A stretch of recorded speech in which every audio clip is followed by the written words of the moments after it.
সুপ্রভাত আমার প্রিয় চতুর্থ শ্রেণীর ছাত্র ছাত্রীরা। আজকে দেখো ব্যাকরণ ক্লাস লিখে দিয়েছি কি অনুশীলন করবে, অর্থাৎ তোমরা রিভিশন করবে, তোমরা প্র্যাকটিস করবে। তাহলে আমি কি করব, আমি তোমাদের বলে দেব কেমন ধরনের প্রশ্ন, কীরকম করে তোমরা অভ্যাস করবে, প্রত্যেকটা চ্যাপ্টার থেকে কেমন আসতে পারে এই নিয়ে। তোমরা সবটাই জানো, কারণ কি মিড টার্মে অনেকগুলো চ্যাপ্টার হয়েছে, এবারে কিছু নতুন চ্যাপ্টার আছে। তবে সেই নতুন চ্যাপ্টারগুলো থেকে করানো, প্রশ্ন উত্তর দেওয়া, টেস্ট নেওয়া সবই হয়েছে। তবুও পোস্ট মিড টার্ম পরীক্ষার মতন করে আবারও একবার রিভিশন করো। প্রত্যেকটা অধ্যায় যা যা করিয়েছি, যা যা করানো হয়েছে এতদিনে, সব কিন্তু পড়বে। প্রত্যেকটা জিনিস ভালো করে বসে পড়ো, তার সাথে লেখো। আর এখন যেই প্রশ্নগুলো দিচ্ছি এগুলো এক্সাম্পল হিসেবে তোমরা প্র্যাকটিস করো, উদাহরণের মতন, যে এই রকম আসবে। আশা করছি বুঝতে পেরেছ। বেশ, আমি কিন্তু শুধু প্রশ্ন দেব। তোমাদের কাজ ব্যাকরণ কপিতে প্রশ্ন লিখে নিয়ে উত্তর লেখা। নিজে থেকে লিখবে, আগে বই বা কপি দেখবে না, তারপর মিলিয়ে নেবে, তখন বুঝতে পারবে কতটুকু তৈরি হয়েছ। তাহলে দেখো কি কি প্রশ্ন দেখেছি তোমাদের জন্য। 1 নম্বরে একবচন কাকে বলে উদাহরণ দাও। একবচন কাকে বলে উদাহরণ দাও। এবারে কিন্তু তোমাদের ব্যাকরণ থেকে সমস্ত 2 নম্বরের প্রশ্ন থাকবে। তারপরে আছে উত্তম পুরুষ কাকে বলে উদাহরণ সহ লেখো। একই জিনিস। অতীতকালের সংজ্ঞা সহ উদাহরণ দাও। সংজ্ঞা মানে ডেফিনেশন, কাকে বলে সেটা লিখবে। 4 নম্বর প্রশ্ন একবচন থেকে বহুবচনে পরিবর্তন করো। একবচন থেকে বহুবচনে পরিবর্তন করো। তারকা, যে, দুটোই একবচনের শব্দ, তোমাদের কাজ বহুবচনে করা। লিখলে প্রশ্নগুলো? আরও একবার দেখো। একবচন কাকে বলে উদাহরণ দাও। উত্তম পুরুষ কাকে বলে উদাহরণ সহ লেখো। অতীতকালের সংজ্ঞা সহ উদাহরণ দাও। একবচন থেকে বহুবচনে পরিবর্তন করো। তারকা, যে। এবারে পরের প্রশ্ন, বহুবচন থেকে একবচনে পরিবর্তন করো। আপনাদের বিষয়সমূহ, দুটো কিন্তু বহুবচন শব্দ, তোমাদের একবচনে লিখতে হবে। 6 নম্বর প্রশ্ন নিচের বাক্যগুলি কোনটি কোন ক্রিয়ার কাল বোঝাচ্ছে তা লেখো। ক, আগামী বছর দার্জিলিং বেড়াতে যাব। খ, গতকাল খুব ঠান্ডা পড়েছিল। দেখো খুব সহজ মনে হলো তো? একদমই তাই, তোমরা সব জানো, সব পারবে। এখন শুধু রিভিশন দাও। তোমাদের কি হয় বলো তো, ভীষণ ছোট ছোট ভুল হয়। সেই জিনিস যেন না হয়, সেই ভুলটা যেন না হয়, তাই অনেকবার করে পড়ো, বাড়িতে লিখে লিখে পড়ো। তাহলে আরেকবার দেখো প্রশ্নগুলো। বহুবচন থেকে একবচনে পরিবর্তন করো। এখানে একটু বলে রাখি, বচন পরিবর্তন করও হতে পারে। বচন পরিবর্তন করো, সেখানে একবচন বহুবচন মিলিয়ে মিশিয়ে কিন্তু শব্দ থাকতে পারে, সেটাও মাথায় রেখো।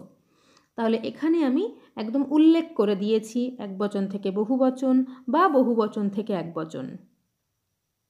তাহলে এখানে রাখা হয়েছে আপনাদের বিষয়সমূহ। 6 নম্বর নিচের বাক্যগুলি কোনটি কোন ক্রিয়ার কাল বোঝাচ্ছে তা লেখো। আগামী বছর দার্জিলিং বেড়াতে যাব। গতকাল খুব ঠান্ডা পড়েছিল।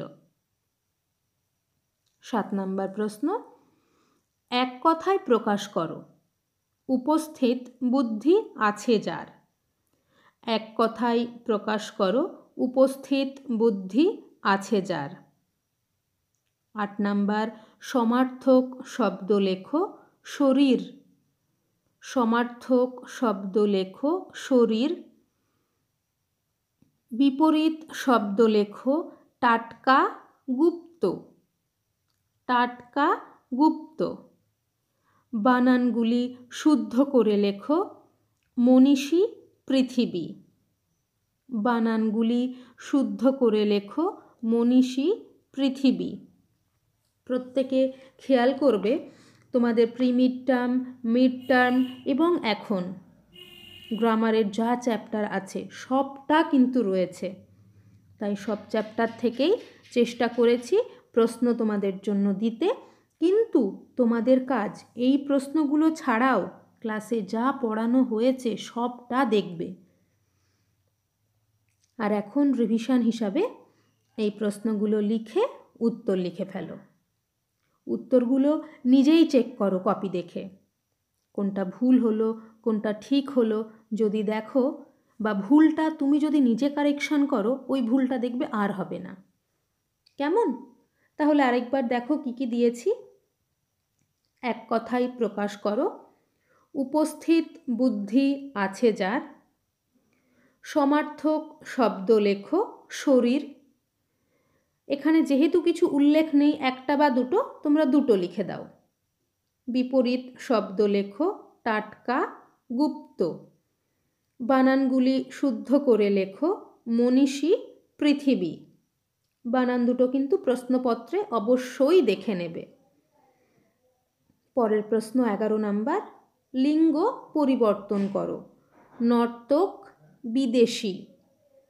পদ পরিবর্তন করো, আহার, জীবন।